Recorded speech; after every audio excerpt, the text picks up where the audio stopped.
Special thank you to Seed and Stone Cidery and Lucky Buzz Meadery for sponsoring the show today.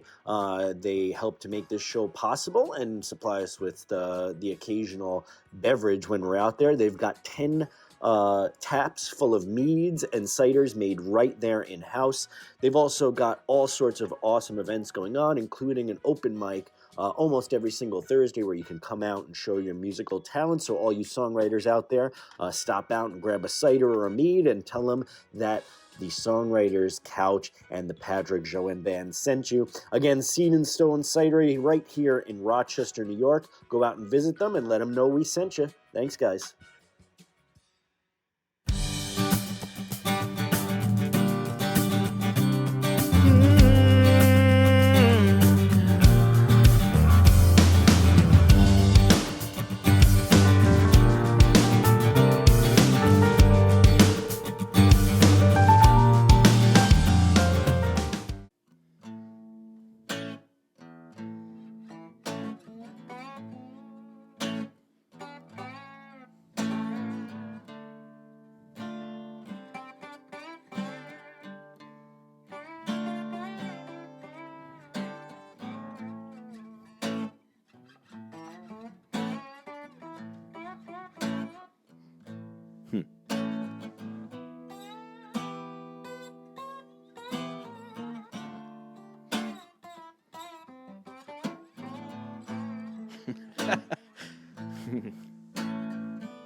Sorry, man. I messed up that 5 chord.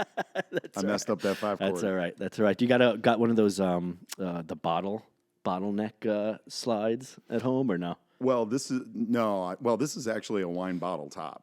Oh, is it? It is, yeah. Did you cut it yourself or No, a buddy of mine in Memphis actually cuts them. Oh, Memphis. Sends them to me every once in a while. Yeah. So we'll start out the episode before we get into who this guy is that's sitting over here in about 30 seconds. We'll do that. But before we get started, I want to talk really quickly. We're on episode 5 of the podcast, and we've got David Miller here on the podcast. But before we get into you, David, we're going to talk about our sponsors. Lucky Buzz, which camera are we at? The main one there. Lucky Buzz Meadery, and we're actually drinking a couple of things here. You've got the orange creamsicle, I think it is, and I've got the Beats. What is it called? Beats something or other. Beats me. That's probably what it is. Yeah, Beats me over here. So thank you to our sponsors, Lucky Buzz, and they're also Seed and Stone Cidery, so they make ciders too. Delicious, and go out there, check them out. I don't believe you can order them online, but hopefully that'll be coming soon. And on the show today, episode 5, we've got David Miller, blues aficionado, legend, local legend, and musician, coming straight from a show last night to the Songwriters Couch. So thanks for being on the show, man. Hey, I appreciate the invite. Thanks for having me. Yeah, thanks. So what do you think about the cider over there? Any good? Oh, it's delicious. Yeah, it's kind of drier than you would think. I would think with like beets it would be sweeter, but delicious. This is sweet enough for me. So you have a single out, right? I have an album out. An album out. The last album, well, we've got 4 albums out, but the last album is called Rise. Okay. And that was kind of, it was the smartest thing that I could do to release that right in the middle of COVID. Right. Are you saying that sarcastically, or are you saying that? Absolutely. All right. 100%. But, that was just the timing of everything and kind of what we ended up having to do. Did you record it during quarantine? No, or it was... No, we recorded it before and just, kind of getting ready for putting out there all the promo and stuff. And of course, we had stuff planned, and then... Yeah. The unplanned happened. Yeah, that's kind of what happened to us, too. We had a whole album kind of semi in the works and whatever. And it was actually kind of cool because during it, we ended up doing a lot of remote stuff, which we didn't do before that, So we were sending stuff back and forth and recording like in our own houses and then sending it off to the master or to mastering and mixing and all that sort of thing. So did you record it like initially in a studio, or what was the... Yeah, Rise, we mostly recorded in 2 spots. At the time, I was part owner of a place called the DHU Strand Theater in North Tonawanda, New York, which was kind of like an old Nickelodeon movie theater that had been a lot of different things over the years, had been gutted and remodeled many times, but we made it into a little rehearsal hall stage, a private venue kind of place, speakeasy kind of a vibe, right? And so I tracked a little bit of my Poison Sipped record there, and then tracked a little bit of the Rise record there, but also worked with my buddy out here, Brian Moore, who used to run. Oh, Brian. Yeah. That's who. As a matter of fact, the first album we did during COVID, Mask, was Brian Moore. Did most of the mixing and mastering on that. Listen, man, he is the dude. Yeah. And to this day, like, we're working on another record right now. That His prices are showing that nowadays, though. Oh, well, he's, and that new studio that he's got is just amazing. We just tracked some I'll give him a shout out. What's the name of it again? It's Tone Studios, I think it is, Tone right? Studios, right here in Rochester, New York. So, but it's pretty great studio. Oh, it's absolutely, we just tracked some, for this new record, we just tracked some choir stuff there. Oh, that's cool. Take Take note, he has access to a choir. So I'm going to need that for the next record. I'll be hitting you up, gotcha. David. It was, Brian was great. So, I mean, he ended up mixing and mastering my first and my third album. Or excuse me, did I say that right? First and fourth. Well, he actually mixed the live album too. We did a live album. Oh, really? And yeah, he's great at he's great at like the live sound. I know he's done some stuff for like Joywave when they were on Jimmy Kimmel or whatever. Every mix I've ever gotten back from him or master, it's magic what he does. Yep, and I'd send him mixes right now because I'm trying to do everything myself for this new record, and I'm sending him stuff, and he's like, "Yeah, man, I think you got to bring 80 hertz down a little bit on this and bump 450K up on this a little bit, and then hey, can you got maybe tighten that compressor on the snare just a little bit more." I mean, he just hears that like immediately. His ears are so amazing, and a wonderful human. He's so calm too. I remember going into the studio, and this was maybe like 2 years, because I tracked the guitar and the vocals for that album like 2 years before, and I planned the album out and all this stuff, and then finally when this iteration of my band was together, we finished it. But I remember him coming in, and after every take, him taking my guitar from me and tuning it for me to make sure it's up to his standard of being tuned. His ears, you know what I mean? His ears are, it's pretty right on. Pretty unbelievable. Right so you're working on a new album now too? Yeah, working on a new album. Is this breaking? Are we breaking the news? Well, we haven't. I mean, we've talked about it at like our gigs and stuff. I haven't, and a little bit online, but we haven't really started the big hype yet. But we've got 14 tunes in the can. We're probably going to put 8 or 9 on the vinyl, and then we'll release a few other ones with the digital copies. But we tracked it all soup to nuts in my house, in our house studio, kind of like mine's not as fancy, but and actually one tune we actually are not going to put on the record, but we're going to release separately, was a tune that I wrote to honor Derek Campbell of the Campbell Brothers, who helped me with my first record. So I really recorded that first record with the Campbell Brothers quite a bit. The rhythm section, Carlton and Derek, and then Chuck and Derek, not Derek Bennett, the bass player, but Derek Campbell played lap steel and pedal steel. And awesome. And Derek, Pat, we lost him during COVID. And I wrote a song called "Teach Me to Slide." I even got Sonny Landreth to play on it, and Derek's understudy Terrell King on it. We've got the choir on that one too. And I'm we're excited to hear it now. It's a good tease. It's epic. It's epic. When do you think that'll be ready to be put out? We're trying to finish up some stuff. I'm hoping to get it out by Christmas. That's the goal at this point. Are you gonna put a Christmas song on there too? No, heck no. No. Jingle bells? No. It's a bluesy Christmas. Yeah, no. Yeah.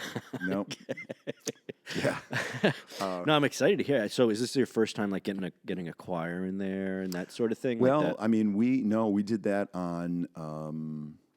I had some of the same gals participate on Poison Sip, the first record.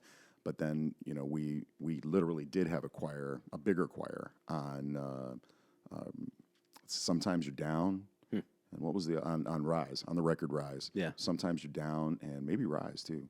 How many people were in the choir on that? That was like maybe a 12-person choir, and then we just doubled it up. So did you write the arrangement for it, or was it something that they helped kind of come up with? No, I pretty much had the ideas of what I wanted, but I worked with that particular team, and then we just kind of modded it.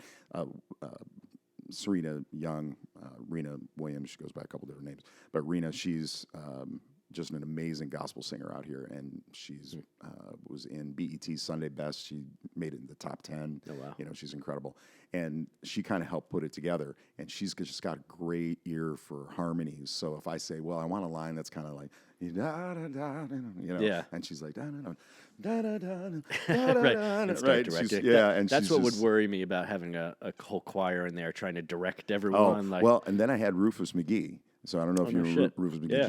Jr. He actually played, I think some on my first Poison Sip record. He played some organ, but he helped actually direct. So we just kind of worked together. I came with the ideas, and then That's they amazing. made it happen. did you write most of the stuff in the studio, or was most of the songs already kind of?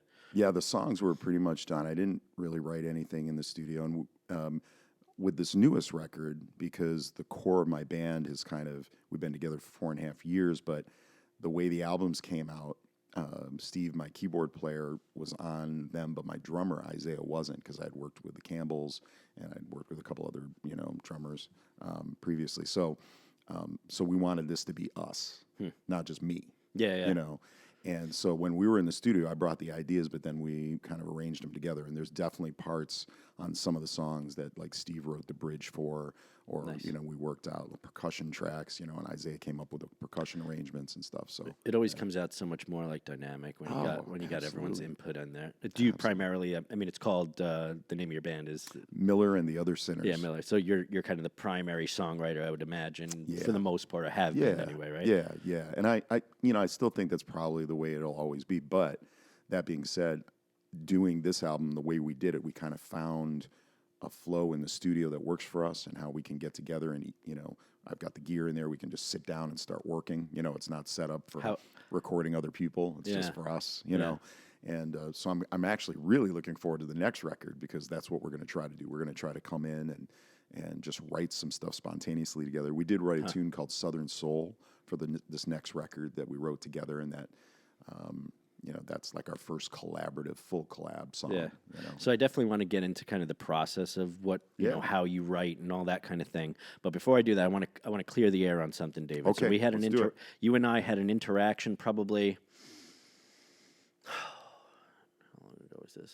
Maybe 7 or 8 years ago, when I owned Muller's Cider House still on University. Okay. And at the time, I had only done it. I think I had only done this festival twice before. I was like, I can't do this anymore. So I'd thrown a music and arts festival on University Avenue, and you had asked to be like, oh, I'm in a band, and you'd reached out to see if you can do it. And I turned you down. The reason being because I had no money for the festival to pay anyone, so I needed all favors. So I ended up getting a friend of mine who was in a band at the time that was doing a lot of covers and that sort of thing. So he ended up coming in and helping me out for that. But that's the only reason I turned you down. Hey, listen. Not because you weren't phenomenal. I felt I couldn't pay you to compensate you for the talent that you have, and so Listen, man, I needed to rely on friends for that thing as I was trying to get it off. First of all, I don't even remember it. I was afraid you were going to come in and be like, this fucking asshole. No, brings me on the show. No, after turning me down first of all, I don't even remember it. But even if I did, when you've been in this business long enough, I mean, you gotta get a thick skin to stuff, and you gotta know that you don't fit everywhere. Yeah. And it's not because you're not good or what you do isn't valuable. It just doesn't necessarily fit that venue. It doesn't necessarily fit that vibe for that event or whatever it is. And I learned a long time ago not to take that stuff personally. I mean, every once in a while where you really think you do fit in, and you're like, come on, man. Come on, man. Yeah. This is, being overlooked. this is, there's always those, people have friends, or they have, they've been in the same circles or whatever. So sometimes those people get picked. Yeah, 100%, especially in the booking world and all that. It's who you know, and if you've played places. That's how I'm always a big fan of kind of, if I haven't played a place before, I'll do it. Sometimes I'll do it pro bono. I'll be like, I'll do it free. We'll see how this goes. And then when I rock and melt faces in the audience, then I come back and you can pay me and the band and all that stuff. You have to earn, especially when you get touring, because, it's one thing to, you play around, central New York, and you kind of get a name for yourself. Or in my case, I'm from Buffalo, so, Western New York. And then you go to, Columbus. Yeah. As a matter of fact, Columbus, Ohio. Who are you? I'm going to actually be there tomorrow. Nice.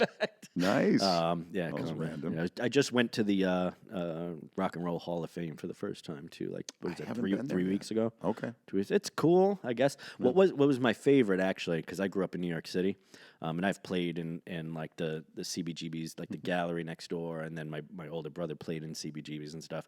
And so the awning, like the old raggedy old awning, is in the Rock and Roll Hall of Fame now. Oh, I was like, cool. I saw that thing so many times. Like, after a few, my parents watching? Can you tell if my parents? After a few beers and whatever when I was younger, and then just to see it in the Rock and Roll Hall of Fame, I was like, oh shit, that's it. Like that was one of the cooler things in there. I don't know, some of it's. There's some equipment in there from the big bands and all that stuff, but I'm not into the whole, like, these people are bigger than, except for obviously the music stuff is amazing, and to see some of the history. So touring though, that's actually one of the reasons primarily I wanted to bring you on, because you're one of the first people on the show that does a lot of tours, and I found touring to be an interesting animal. Oh gosh. And I think we're probably similar, maybe in age, or at least closer in age than some of the guests I've had. Oh no, I guess Sean was 40. Was he 42? Something like that. So you're probably closer to my age than I'm 43 now this year.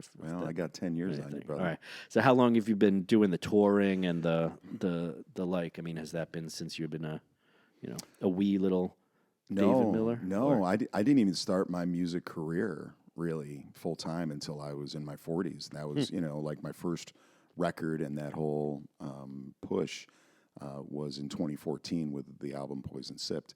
And I'd started playing out a little bit before that, but not much. I was playing in a band in Buffalo called Dive House Union, and we were kind of, we wrote a bunch of original stuff, but we kind of a jammy kind of funky blues rock band. And and we were a democracy. But I had all these songs that I wanted to record, and never just had the belief in myself, I guess, to really do it. Huh. And that changed.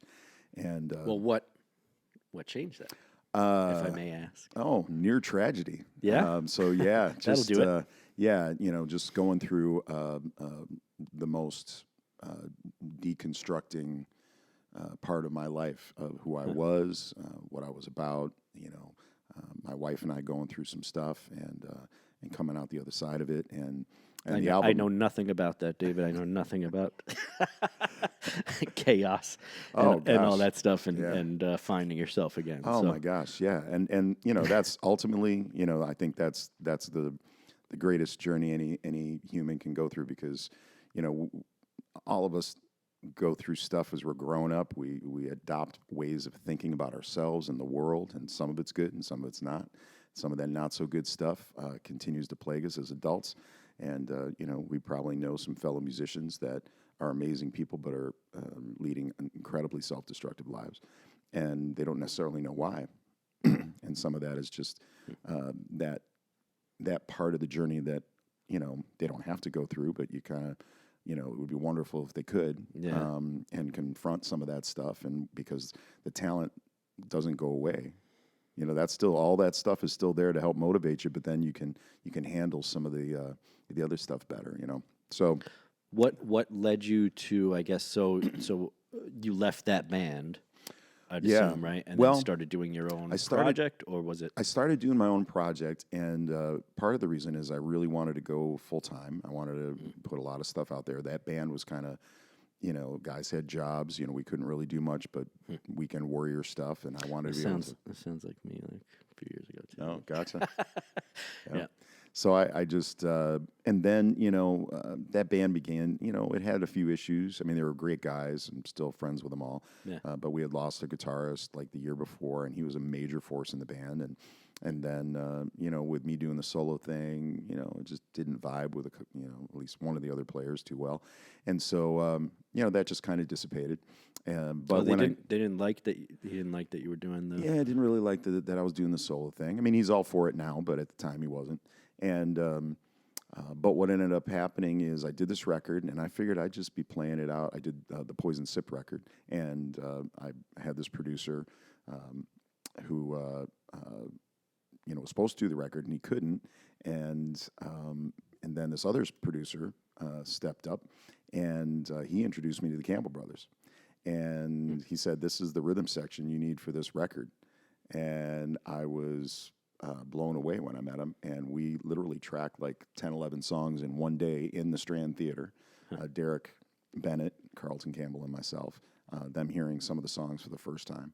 And it just was magic. And when we got done with the record, Carlton was like, you need to do something with this. You need to get this out there. And we got a radio promoter, hired a radio promoter, went out, got airplay in 33 countries, hundreds and hundreds of radio stations, reviews, and magazines all over the place. And it was like, people dig this. There's something here, Yeah, I mean, that blues sound that you got is really, like, especially on the Rise album. I listened to a bunch of the songs off there and some of your live performances. I don't know if that was from that album, but that when someone plays blues or just even just rock and roll music that really is honest, I don't think that ever gets old. Like, you see even young kids playing, some blues stuff nowadays, and when they're really, you could tell they could feel the blues, Yeah. I don't think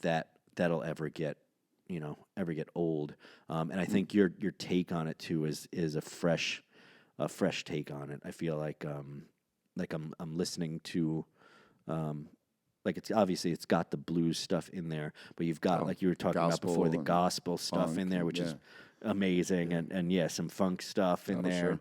and what have you. Yeah. So yeah, we kind of have settled on Southern Soul as the style of music. I could see that. Yeah. It's so heavily influenced by Memphis, which in and of itself is heavily influenced by blues, country blues, country, gospel, that whole Americana vibe just resonates heavily in Memphis. And then, of course, blues rockers come out of there too, because at the core of all that stuff is, what's funny about, so I'm guessing you've been down on Beale Street and hung out performed, there. Yeah. It's such a weird place to be sometimes, because you walk down that street, and for those people that don't know in Memphis, if you've been to Nashville, Broadway. So there's this big row or street where there's a bunch of streets, and there's music venues, there's 3 floors of everything.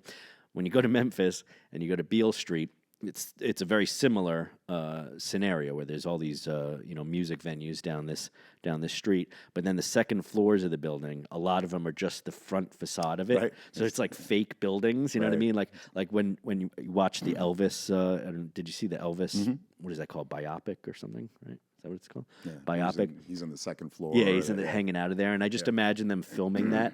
It must have been so much easier because they could get all the camera equipment like behind him and light him properly. Right. There's no actual room behind it. Yeah, you know what I mean? yeah. But I kept looking up, like, oh man, it's so weird that they leave the front facade like there. So what gave you those influences? I mean, did that come from? That came from gospel. That I grew up in a very kind of strict Christian evangelical home, and half of my family was Pentecostal, and the other half was kind of more conservative, Wesleyan Methodist. But listening to gospel music and harmonies, definitely on the Pentecostal side, I got introduced to a lot of black gospel music, and a lot of the hymns and things that we did were more spiritual, more spirituals than hymns.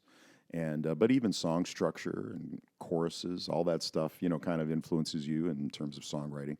But that's really what kind of, that's the part that always resonated with me most. And now, listen, I had a kind of a prog rock band in college. I've written just about everything. But what always resonated with me the most was kind of a more of a soul sound. But I never felt comfortable doing that. I always kind of, that was one of those things that you approach kind of reverently, because, I don't want to appropriate. Yeah. But these are still things, this is a style of music that still speaks to me, and how I feel it. And actually that's part of the reason why I didn't really go down that path. I mean, besides having a family and feeling like I needed to try to make money and all these other things that you get in your head, which were more or less just excuses for not, doing what was, the music that was running through me all the time. But But yeah, Poison Sip changed that. I mean, it did that record and then started touring. So you started touring. So what was, because I know there's probably some people listening that or watching that have never done a tour before, and that first, doing a tour for the first time can be daunting. And I would assume, I don't know if you did you have a booking agent for it, or you kind of just booked it yourself? I had connections. So there was a guy out in the Southwest that I had been introduced to who, could line me up with a few gigs. And so originally it was going to be a lot of gigs. It ended up being a few gigs. Yeah. And so I ended up having to fill a lot of holes.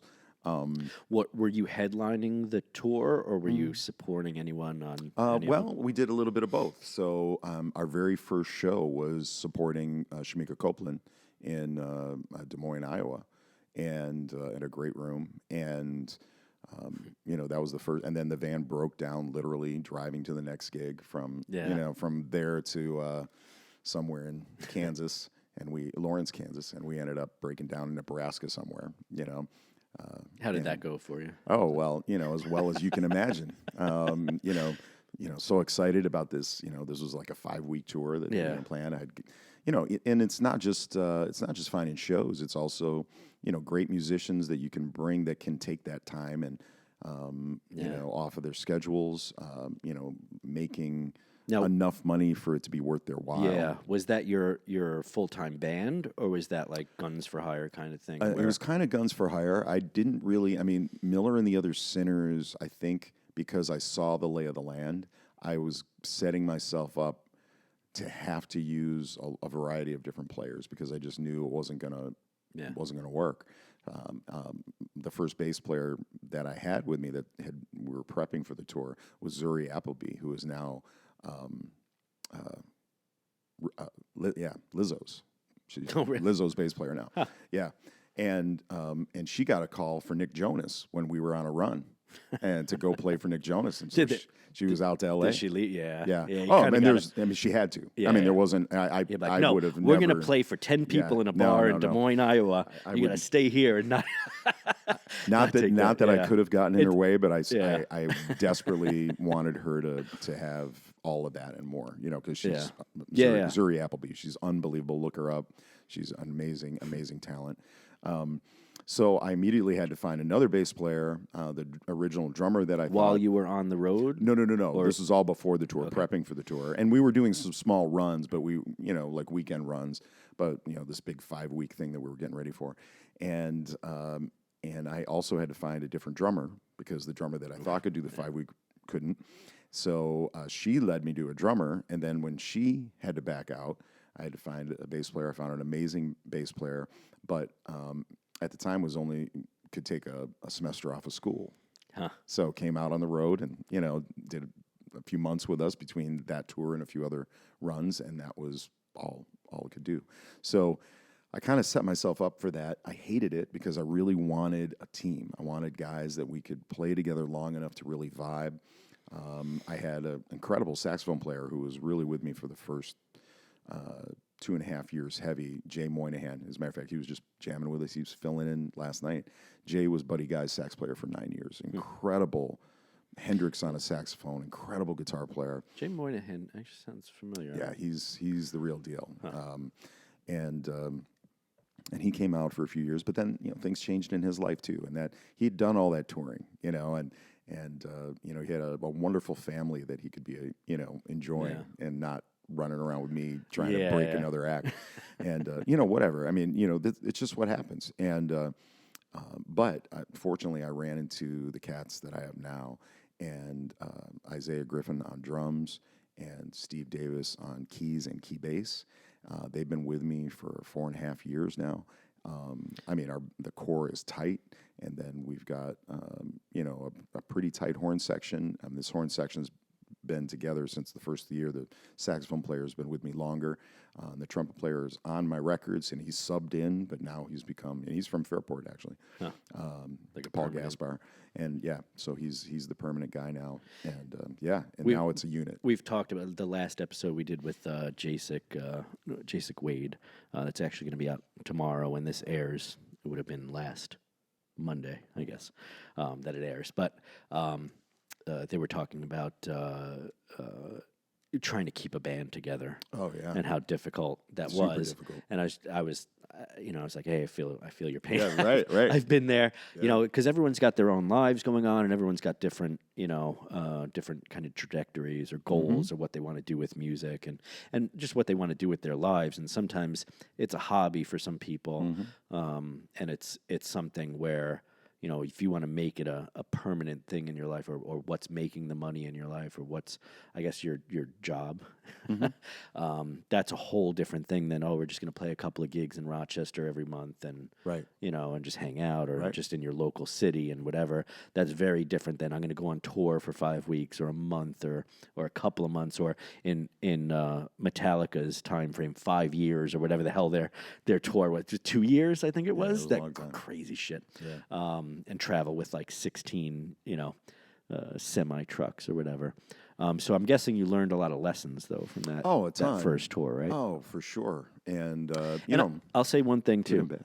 I think it probably took you up until that time to get the blues fully ingrained in you. You know what I mean? Yeah, Because I well- think probably if you had come out with that before that, you probably wouldn't have had the experiences that led you to make that album as good as it is. Yeah, I mean, I feel like I don't know if I ever gonna get the blues completely ingrained in me. I mean, it's you live it. It's just life. Lightning Hopkins is the blues is just your truth, right? Well, that doesn't stop until you stop. Right. Until Life is suffering, never ending suffering and pain. Welcome to Nihilism Yes. 101. This is the new nihilist No, but podcast. it breeds such like great deep music, though. I think every musician or songwriter in particular is kind of tortured in some way emotionally, Absolutely. or just I talked about on the I think the last episode or the one before, like shaking your fist at God, almost like for what the hell are you doing to us down man. here?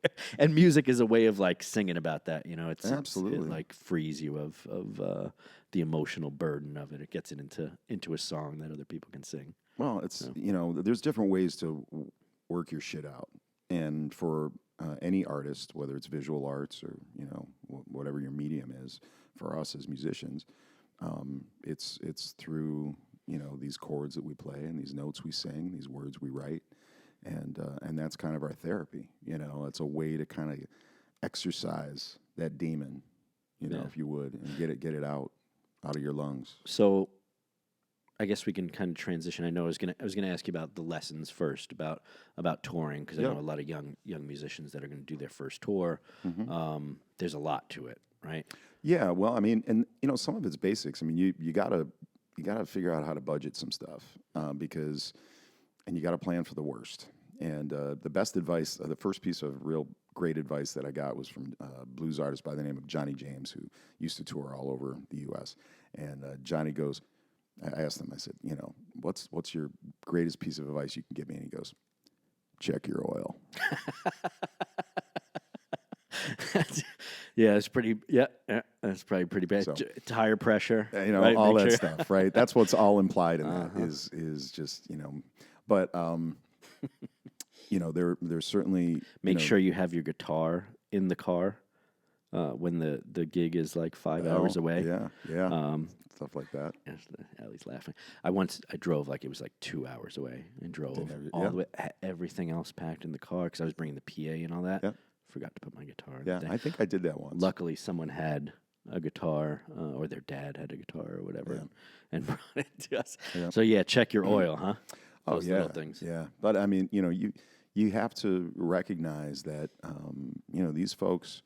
I mean, you might have some amazing experiences, but if you're going to places where you've never played, they don't know who you are. You have to, just because some folks know you back here in Rochester or Buffalo, you got to earn everything out there. Yeah. No one owes you anything, and I think that's a big part of it. But just budgeting. Thinking about the fact that everybody's going to need to eat, everybody's going to need to sleep. You're going to have gas costs. Right now, we're not doing as extensive touring because touring is a little bit more expensive. We're doing shorter runs, stuff that's a little bit more manageable right now. It's more targeted. At first, it was a little bit more Wild West, and I think there's a time for that, but you have to plan for that. You have to know what you're able to lose. What can you lose on the road money-wise? What are you willing to, if you got a vehicle that's going to make it, because if not, you're going to put some money into that sucker on the road. So things like that. But, take in the sights, man. I think for me, the best part of touring is that hum of the road. It's coming to someplace new. It's, sitting down and eating whatever is like amazing in that area. Waffle House, right? You've got to do. You've got to do. That's right. You've got to do it. It's got to happen.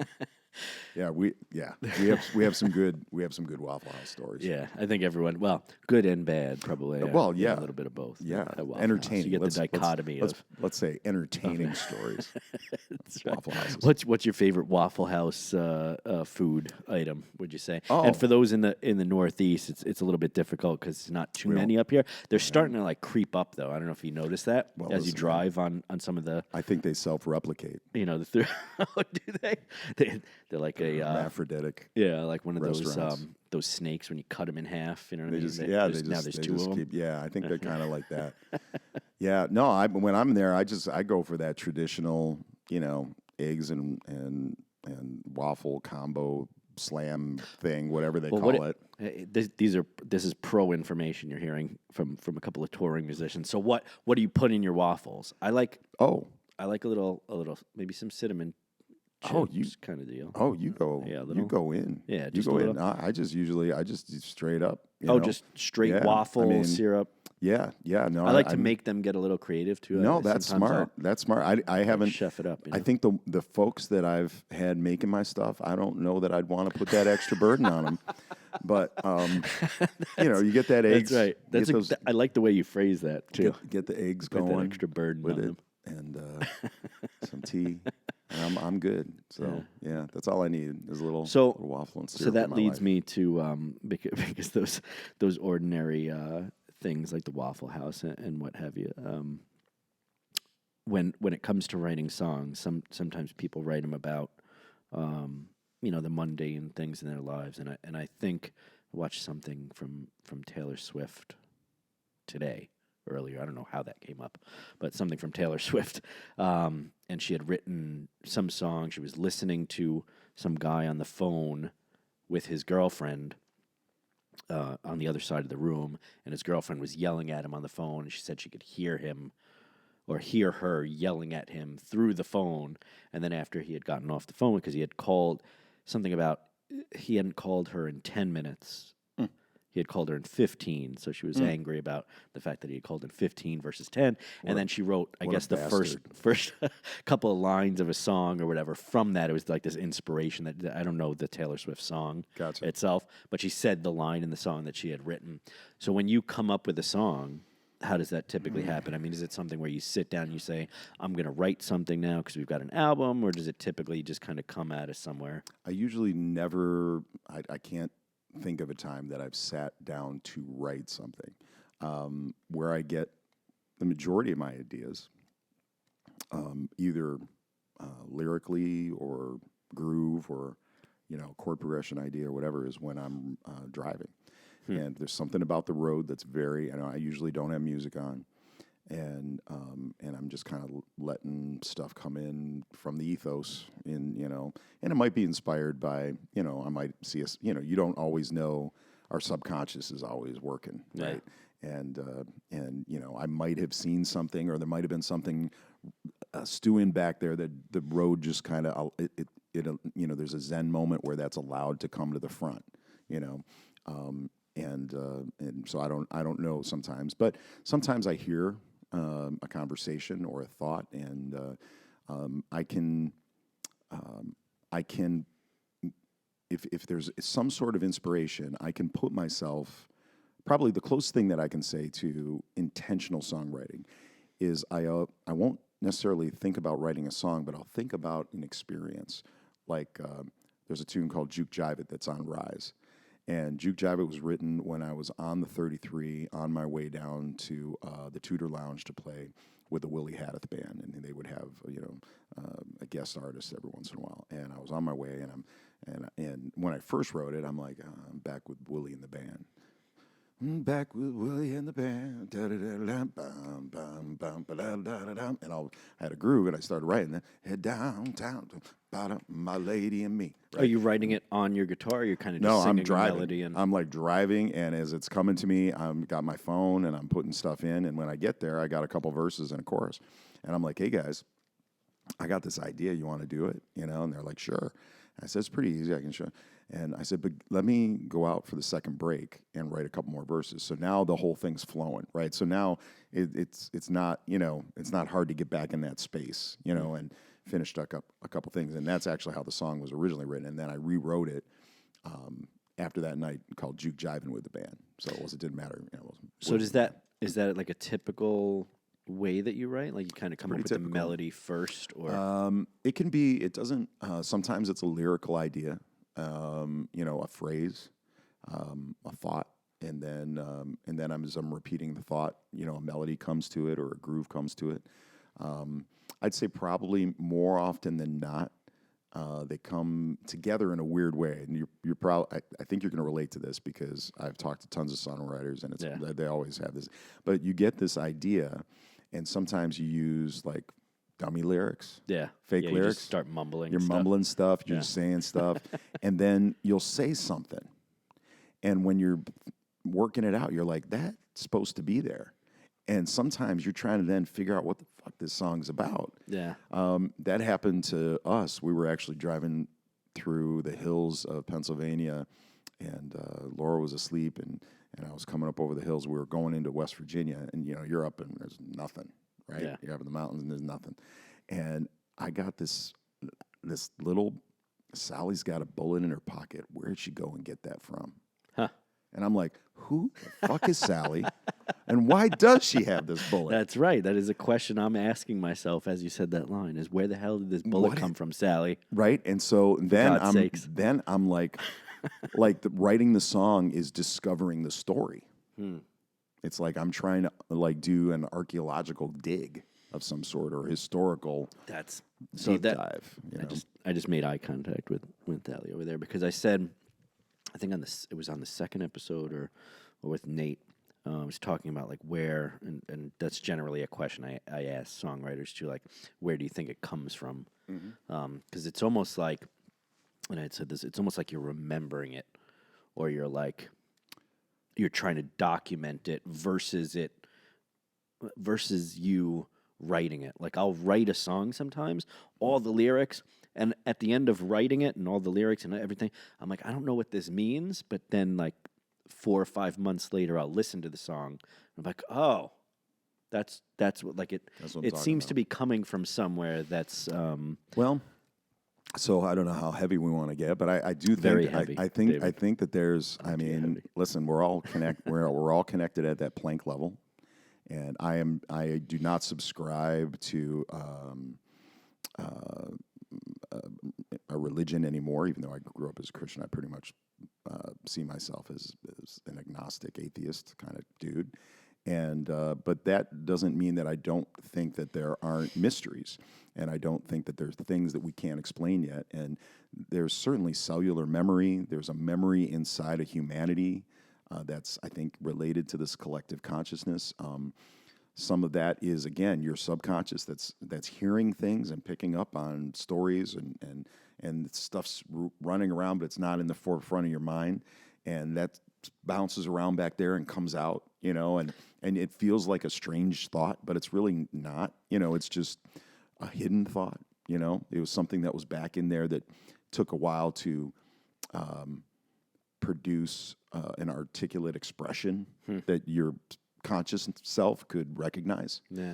But I do think, we're definitely part of a greater story. And I think, there's certain things that we write about that are certainly, we don't have to be too crazy about it. We're talking about humanity. I mean, we've all experienced loss in different ways. We've all experienced being hurt. We've all experienced as being, having that joyful moment or a reunion of a moment. We've shared these common things that we can talk about, and they feel real because we've all been there in some way, shape, or form, right? But then there's times where I've had people come up to me and go, "That was me."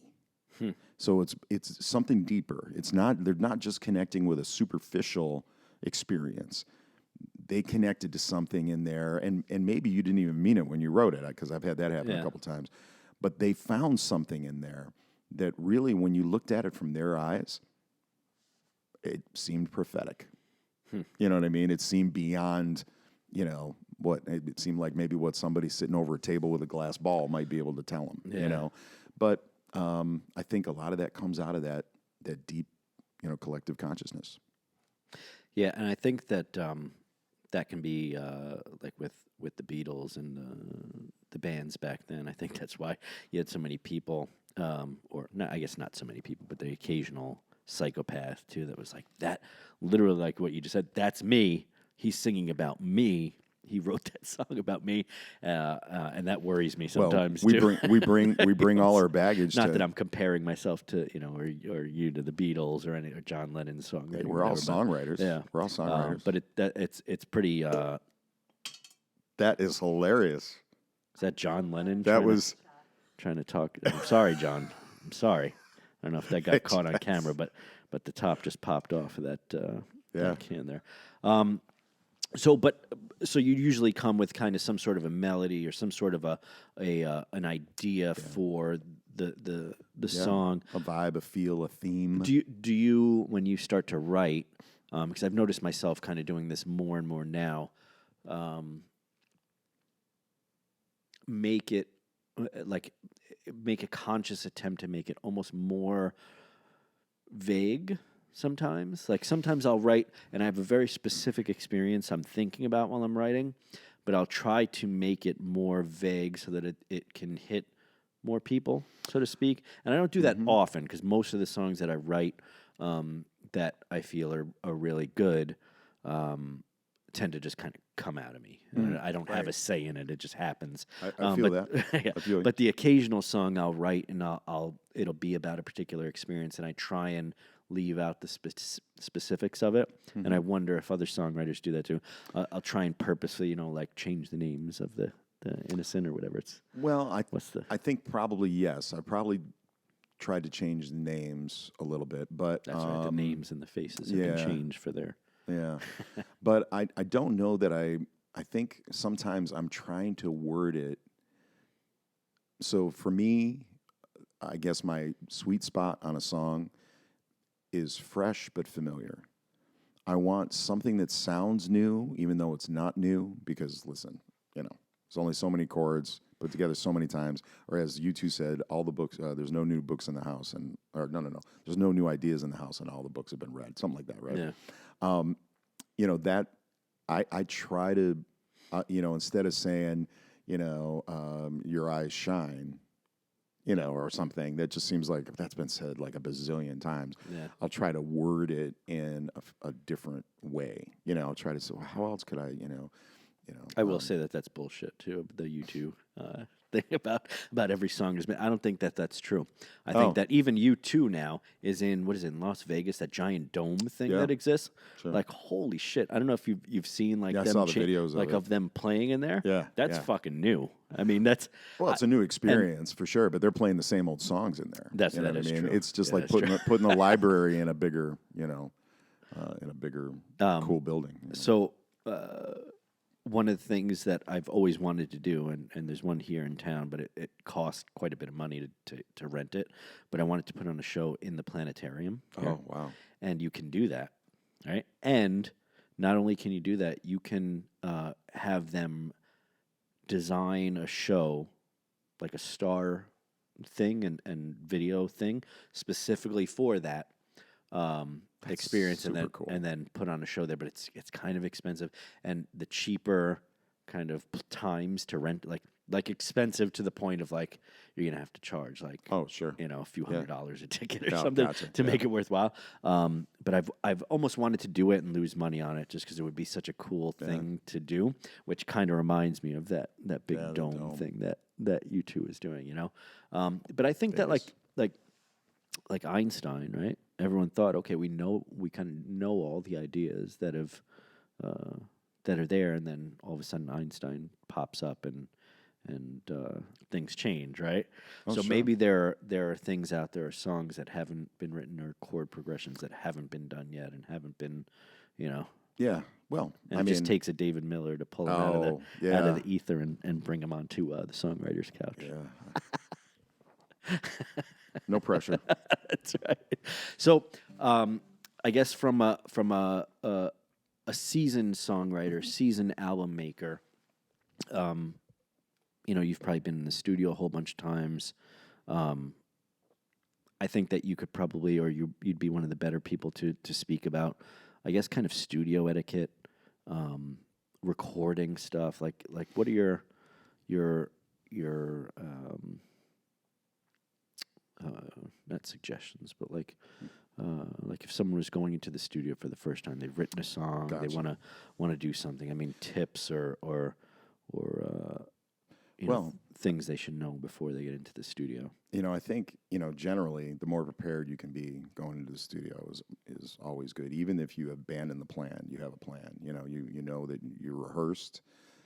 If you're not just going in there, I mean, there's nothing wrong. I mean, I think it's also a legitimate session to go in with nothing and come up with something. I mean, but that's your plan, and know that it's going to be loose. Know that you're going to put more money into it. You're probably not going to get as much done, in terms of output, but you don't know, but I think in general, for most people, like you said, you have a song, you're going to the studio, be prepared, go in, be rehearsed, be ready to go, and work with your engineer, because these guys have done this.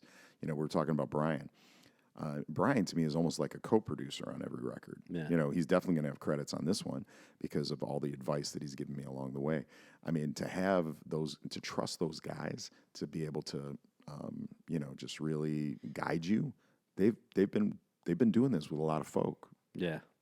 That you giving them that courtesy and that respect, they're going to help you. Do you generally go in and record full band? Playing it live, kind of like back in the day, or do you generally go in like track drums, track individual? I try to track the rhythm section along with,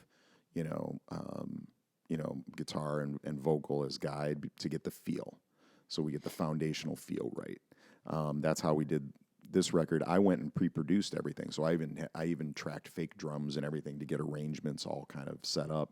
But when we actually went to track stuff, we were doing basically bass and scratch keys, drums, scratch guitar, scratch vocal, and now, and then you go back and then you go back and re-record start to play over the top, with whatever, and work on arranging some of that other click track or no click track.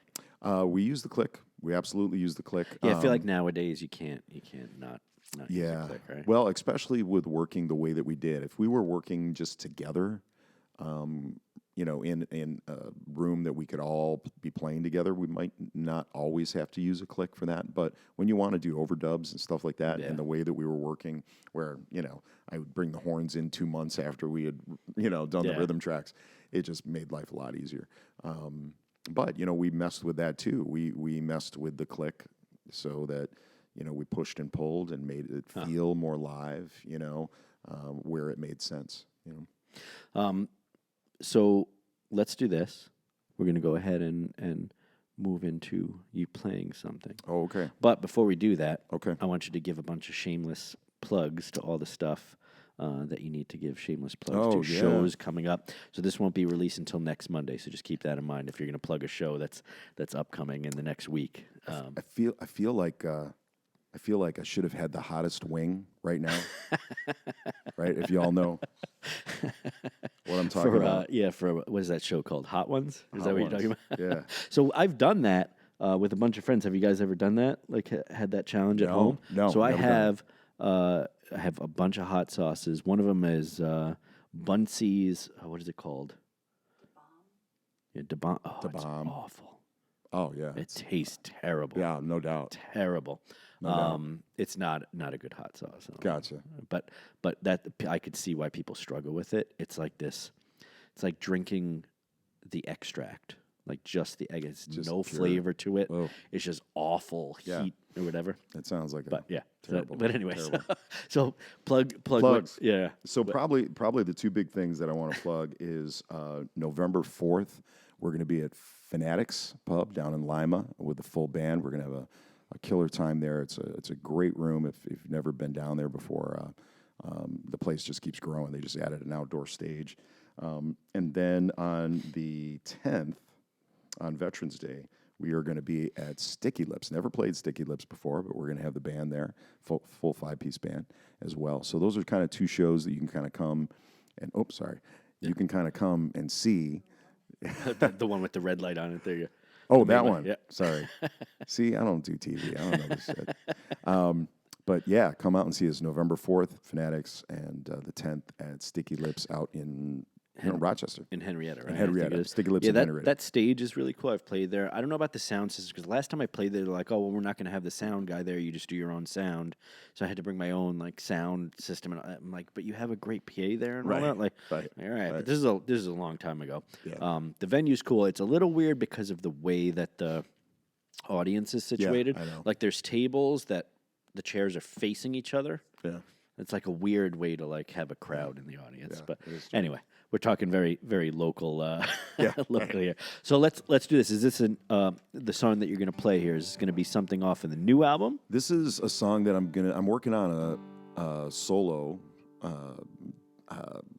series that I think are going to be like 6 songs each or something like that. And I've got about 30 songs that are in various states of finished for that.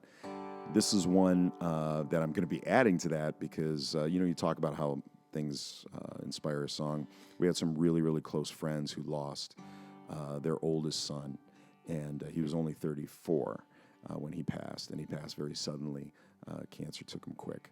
And I was thinking about them, and I was thinking, man, what do I want to say to my kids? I got 2 boys, and I started writing this song of like all this, father advice I want to take. And then I thought, this is just lame and stupid and terrible.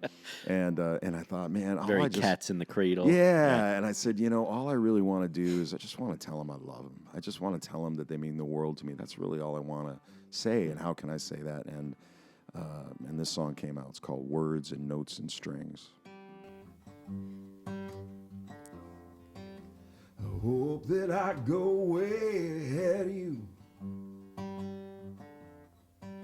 It's selfish just to think it, but I do. A parent shouldn't bury in the ground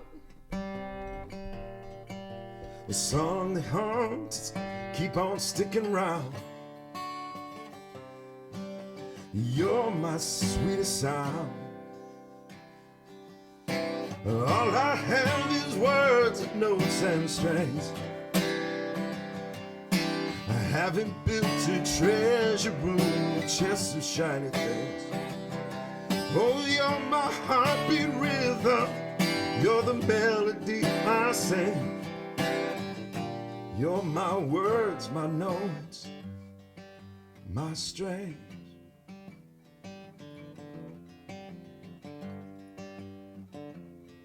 I hope I live to see your life unfold. But there's no telling what tomorrow holds. I only pray to any God who hears. Long after I'm gone, you'll still be here. Sweet music to my ears. All I have is words and notes and strings. I haven't built a treasure room with chests of shiny things. Oh, you're my heartbeat rhythm. You're the melody I sing. You're my words, my notes, my strings. Oh, you're my words, my notes, my strings. I haven't built a treasure room with chests of shiny things. You're my heartbeat rhythm. You're the melody I sing. You're my words, my notes, my strings.